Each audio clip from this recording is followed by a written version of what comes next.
Moisés e Arão foram até o palácio do faraó. Eles levavam uma mensagem direta do Senhor Deus. Deixa o meu povo ir para me servir de serraméus. Mas o rei do Egito tinha o coração muito duro. Ele não reconhecia a autoridade do Deus vivo. Quem é o Senhor, para que eu ouça sua voz? Por causa dessa rebeldia, o juízo de Deus começou. A primeira praga atingiu o coração do Egito. Arão feriu as águas do rio Nilo com o seu cajado. Naquele instante, toda a água se transformou em sangue. Os peixes morreram e o rio ficou com um cheiro ruim. O Nilo era considerado um deus pelos egípcios. Deus provou que tinha poder sobre a vida e o rio. O povo não tinha água limpa para beber na terra. Eles precisaram cavar poços para achar água pura. 7 dias se passaram com o rio cheio de sangue. Mas o faraó continuou com o coração endurecido. Então Deus enviou a segunda praga sobre o reino. Uma invasão de rãs cobriu toda a terra do Egito. As rãs saíram do rio e entraram nas casas. Elas estavam nas camas e até dentro dos fornos. Elas subiam nos oficiais e em todo o povo egípcio. Os magos do Egito tentaram imitar esse sinal. Eles também fizeram aparecer rãs com suas artes. Mas eles não conseguiam tirar as rãs de lá. O faraó ficou desesperado e chamou Moisés. Peça ao Senhor para tirar essas rãs de mim. Moisés orou, e as rãs morreram em todos os lugares. Os egípcios juntaram as rãs em grandes montes. A terra ficou com um cheiro muito insuportável. Quando o faraó viu que houve alívio, ele mudou. Ele endureceu o coração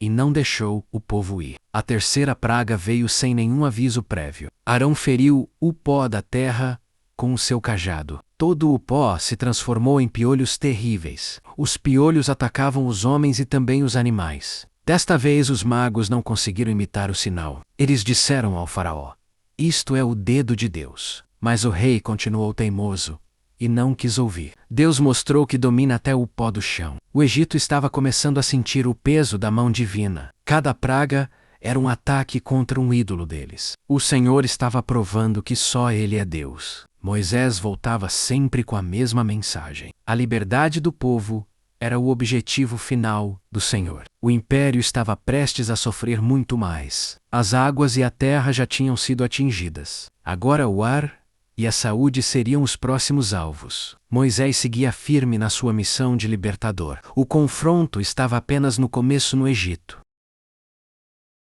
O Senhor mandou Moisés ir ao encontro do faraó. Ele deveria falar com o rei logo cedo no rio. Deus enviaria a quarta praga sobre os egípcios. Enxames de moscas cobriram todas as casas do Egito. Mas Deus fez algo muito especial desta vez. Ele separou a terra de Góis, onde o seu povo morava. Na terra dos hebreus não havia nenhuma mosca. Isso provava que Deus cuidava dos seus filhos. O Egito ficou devastado por causa dos insetos. O faraó tentou negociar com Moisés no palácio. Ofereçam sacrifícios aqui mesmo nesta terra. Mas Moisés não aceitou a proposta do rei. Ele disse que precisava ir para o deserto adorar. O faraó pediu oração e as moscas foram embora. Mas assim que o sinal parou, o rei mentiu de novo. Ele não deixou os filhos de Israel partirem. Então veio a quinta praga sobre os animais. Uma peste terrível atingiu o gado dos egípcios. Os cavalos e os camelos morreram nos campos.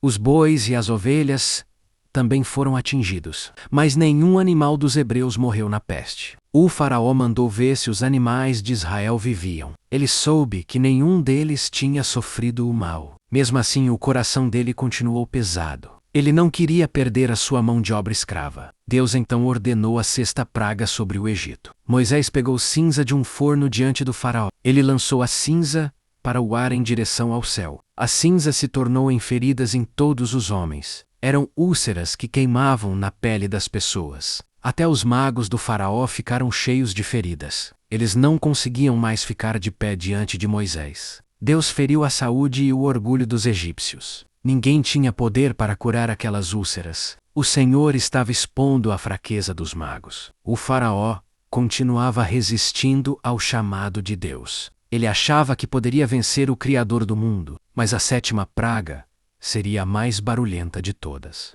Deus enviaria uma chuva de pedras muito forte. Nunca houve nada igual em toda a história do Egito. Moisés avisou para guardarem os animais e os servos. Quem ficasse no campo morreria com a chuva de gelo. Alguns oficiais do faraó ficaram com medo e fugiram. Eles recolheram tudo para dentro de suas casas. Mas quem não ouviu a voz de Deus sofreu o dano. Houve trovões e fogo que corria pelo chão. A chuva de pedras destruiu todas as plantas. Ela quebrou todas as árvores das plantações. Somente na terra de Góis não caiu nenhuma pedra. O faraó confessou: desta vez eu pequei contra Deus. Mas era apenas um medo passageiro do momento. Assim que a chuva parou, ele voltou a pecar. O Egito estava ficando totalmente destruído. O Senhor disse para Moisés voltar ao faraó. Deus estava endurecendo o coração do rei ainda mais. Isso serviria para mostrar sinais entre os egípcios e para que os filhos contassem as maravilhas de Deus. Moisés anunciou a 8ª praga sobre a plantação. Um vento oriente trouxe nuvens de gafanhotos. Eles cobriram a face da terra e escureceram o dia. Eles comeram tudo o que sobrou da chuva de pedras. Não ficou nada verde nas árvores ou no campo. Os servos do faraó imploraram para ele ceder. Você não vê que o Egito já está destruído? O rei chamou Moisés e tentou outra negociação. Vão apenas os homens, mas deixem as crianças. Moisés não aceitou e os gafanhotos invadiram tudo. O faraó pediu perdão e Deus enviou um vento forte. O vento levou todos os insetos para o Mar Vermelho. Mas o Senhor não permitiu que o rei mudasse. Então veio a 9ª praga, que atingiu os sentidos. Moisés estendeu a mão em direção ao céu. Houve trevas espessas sobre o Egito por 3 dias. Ninguém conseguia ver a pessoa ao seu lado. As pessoas não saíram de seus lugares por medo. Eram trevas que se podia tocar de tão profundas. Mas em todas as casas dos hebreus havia luz. Deus provou que domina o sol e o dia e a noite. Ra era o Deus Sol, e ele foi totalmente humilhado. O faraó chamou Moisés em meio àquela escuridão. Vão todos, mas deixem as ovelhas e o gado. Moisés respondeu que nenhuma unha ficaria para trás. Eles precisavam dos animais para oferecer ao Senhor. O rei ficou furioso e deu uma ordem final. Saia da minha frente e não veja mais o meu rosto. No dia em que você me vir, você morrerá. Moisés respondeu com muita calma e autoridade. Você disse bem, pois eu não verei mais seu rosto. O tempo da paciência de Deus estava acabando. A última praga seria a mais terrível de todas elas. Ela atingiria o futuro e a linhagem do império. Deus faria algo que o Egito jamais esqueceria. Haveria um grande clamor em toda a terra egípcia. A morte passaria pelas casas naquela noite. Mas o povo de Deus seria guardado por um sinal de sangue, que traria a redenção. Moisés preparou o povo para a grande saída. O cordeiro seria morto e o sangue seria a marca. A 10ª praga estava prestes a acontecer no escuro. O juízo final sobre os ídolos estava pronto. O Senhor deu instruções para a última noite. Cada família deveria escolher um cordeiro perfeito. Eles comeriam a carne assada com pão, sem fermento. Eles deveriam estar prontos e calçados para viajar. O sangue do cordeiro seria passado nos umbrais. Deus disse: vendo eu o sangue, passarei por vós. À meia-noite o Senhor feriu todos os primogênitos, desde o filho do faraó até o filho do cativo. Até os primogênitos dos animais morreram no Egito. Houve um grande grito em todas as casas egípcias. Não havia uma casa onde não houvesse um morto. O faraó levantou de noite e chamou Moisés e Arão. Saiam do meio do meu povo agora mesmo. Vão e sirvam ao Senhor como vocês pediram. Levem suas ovelhas e seu gado e vão embora. O rei pediu até que Moisés o abençoasse também. Os egípcios apressavam o povo para que saíssem logo. Senão todos nós seremos mortos, diziam eles. O povo de Israel saiu carregando suas massas de pão. Eles levaram as riquezas que os egípcios deram. Deus fez justiça aos anos de trabalho escravo. Eram cerca de 600.000 homens, a pé, sem contar as mulheres e as crianças do grupo. Uma grande multidão de outras gentes saiu com eles. Eles saíram vitoriosos e com a mão alta do Senhor. Deus guiou o povo com uma nuvem durante o dia e com uma coluna de fogo durante a noite toda. As 10 pragas provaram que não há Deus como o Senhor. O Egito ficou para trás em ruínas e em luto. Mas Israel caminhava em direção à liberdade total. A promessa feita a Abraão